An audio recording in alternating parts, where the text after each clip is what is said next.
చిన్నపిల్లలు ఇష్టంగా తినే బేజ ఫ్రై రెసిపీ అయితే ఇవాళ చూపిస్తున్నాను రండి. ముందుగా ఒక గిన్నె పెట్టుకొని అందులో కొంచెం నీళ్ళు పోసుకొని నీళ్ళు కొంచెం గరం కానివ్వండి. నీళ్ళు కొంచెం గరం ఎక్కిన తర్వాత బేజన్ ఇందులో వేసుకొని ఒక 5 నిమిషాలు అయితే బాగా ఉడకబెట్టుకోవాలండి. ఇది ఉడికేటప్పుడు చూడండి ఒక 5 నిమిషాల తర్వాత ఎట్లా వచ్చిందని చెప్పేసి దీంట్లో ఉన్న డస్ట్ అంతా పైకి వచ్చేస్తుందండి. ఇప్పుడు ఈ నీళ్ళన్నీ ఉడగట్టేసుకొని ఈ బేజన్ తీసుకొని పక్కనే పెట్టేసుకోండి. ఇప్పుడు అదే పొయ్యి పైన ఒక చిన్న కడాయి పెట్టుకొని కొద్దిగా నూనె పోసుకోండి ఇందులోనే. ఇప్పుడు ఇందులో చిన్నగా కట్ చేసుకుని ఉల్లిగడ్డ ముక్కలను కూడా వేసుకొని కొంచెం వేపుకోండి. ఉల్లిగడ్డ వేగిన తర్వాత ఇందులోనే కొంచెం పసుపు కొంచెం ఉప్పు కూడా వేసుకుంటున్నాను. ఇప్పుడు ఇందులోనే కొంచెం అల్లం వెల్లుల్లిగడ్డ వేసుకొని కూడా కొంచెం ఫ్రై చేసుకుంటున్నాను. ఇది పచ్చివాసన పోయే వరకు. ఇప్పుడు ఉడకబెట్టి పక్కన పెట్టుకున్న బేజన్ కూడా వేసుకొని ఈ నూనెలో బాగా వేయించుకోండి ఈ బేజని. ఇప్పుడు ఇది కొంచెం వేగిన తర్వాత ఇందులో మిరియాల పొడి వేస్తున్నానండి.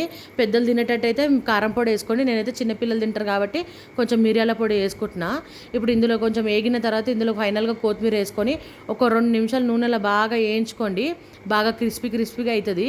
ఇప్పుడైతే ఫైనల్గా అయితే మన బేజ ఫ్రై అయితే రెడీ అయిపోయిందండి. ఇది రోటీలో తింటే మాత్రం చాలా బాగుంటుంది. 2 సంవత్సరాల పిల్లలకి ఎవరికైనా పెట్టొచ్చండి. నచ్చితే మాత్రం సబ్స్క్రైబ్.